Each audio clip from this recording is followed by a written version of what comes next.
How's it going? Y'all back with new David? Let's get right down to it. All right, listen. Because I made a video yesterday. Well, I did, but didn't upload it because I said, you know what? I watched it and I said, I'm all over the place, scattering, ramming, and blamming. You know why? It's because I don't make videos too often because I'm real busy at work and whatnot. So I came up with an idea. We'll think about it. We'll think about it, okay? But I was thinking maybe of just doing a live stream once a week. Maybe on a Monday, maybe on a Tuesday, or maybe on a Wednesday. Just live stream and just boom. An hour worth of content. We can go. We can talk in the comments. Once we get this thing a little boosted up, we could do something like that. If you're interested in that, let me know. You guys already know I got my Twitters always. People always hit me up on Twitter about stuff. Yo, make a video, do this, that. You want to put it in content? We do an hour-long video, maybe an hour or more.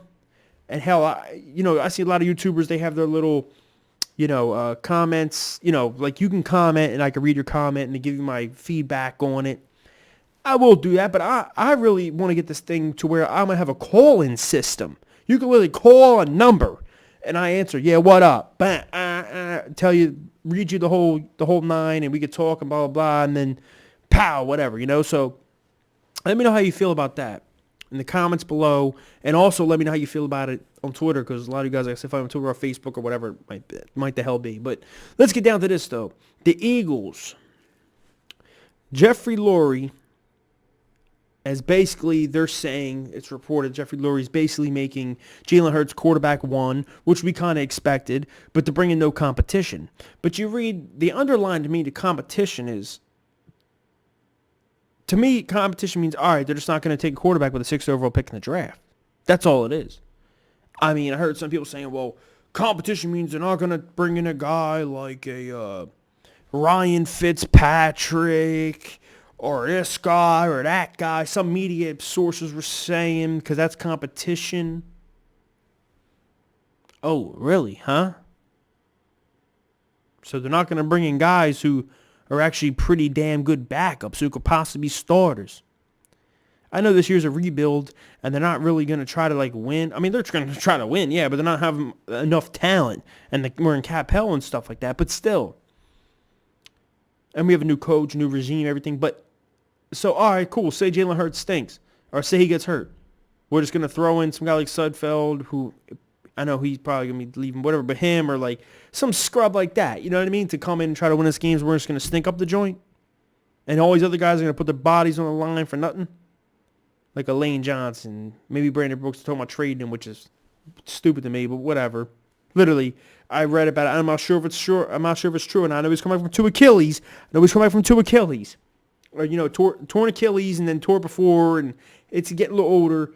We see how bad offensive line has been since he's left the lineup. Each time he's ever left it, it always gets bad. It's always worse. The whole offense can't move, and you've seen it this year, and you've seen it in 2018 against the Saints. As soon as he went down, bam, bam, bam, offense couldn't do damn thing. But you hear that it's only going to clear up I think they said 3 or 4 million in cap room. I'm like, that's it?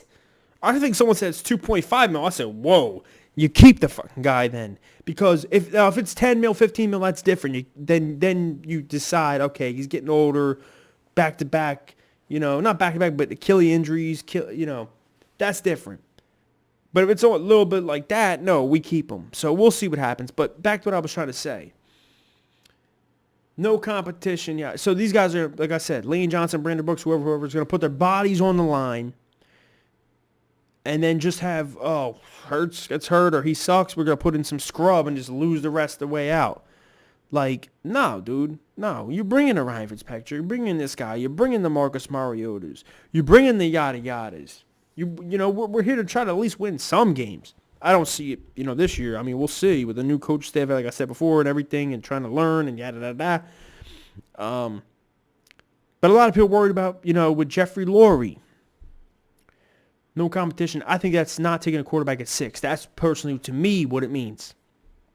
Now, personally, well, what I think is, all right, they're not taking a quarterback at 6 then. All right, cool. But they're going to bring in somebody. They're not actually going to bring in some bum. Like, for example, Carson Wentz.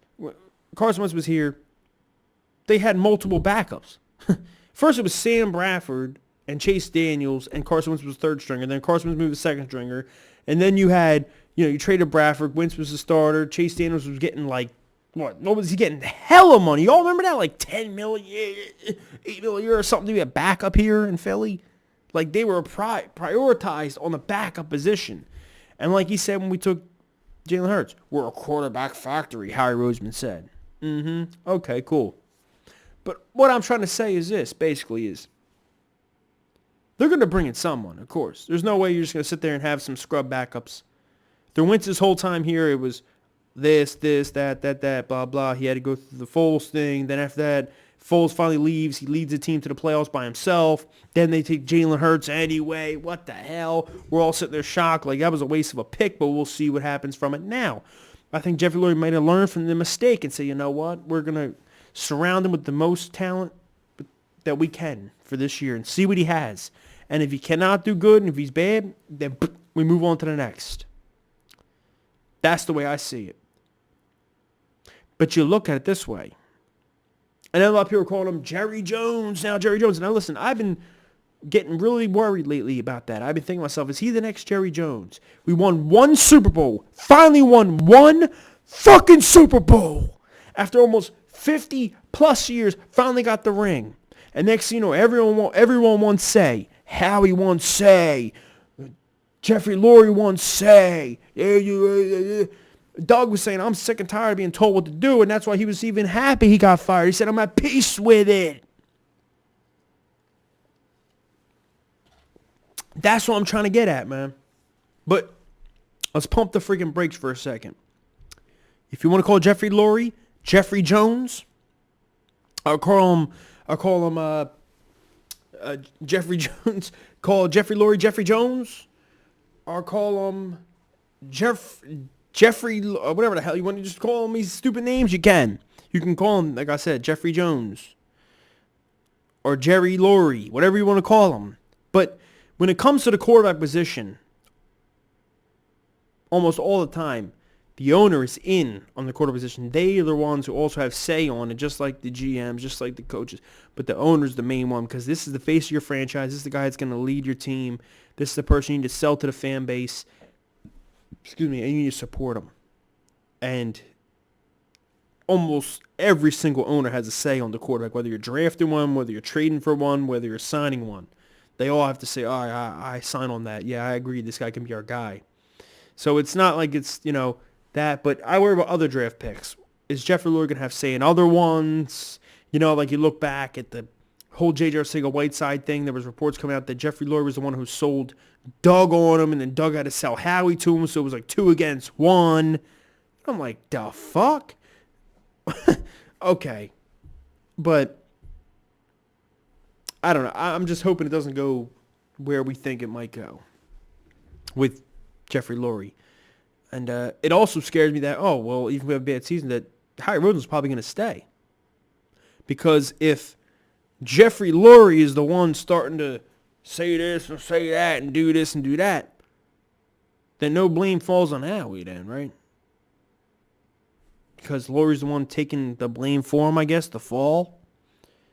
But really, in honesty, I hope it's just this quarterback situation that he has say over. I'm hoping it's not the whole thing, like, over picks like he did with the whole J.J. Arcega-Whiteside thing, like I said. And there was a couple others that were saying he had a little try to have say in, but didn't have say in. Even the Hurts pick, he approved on.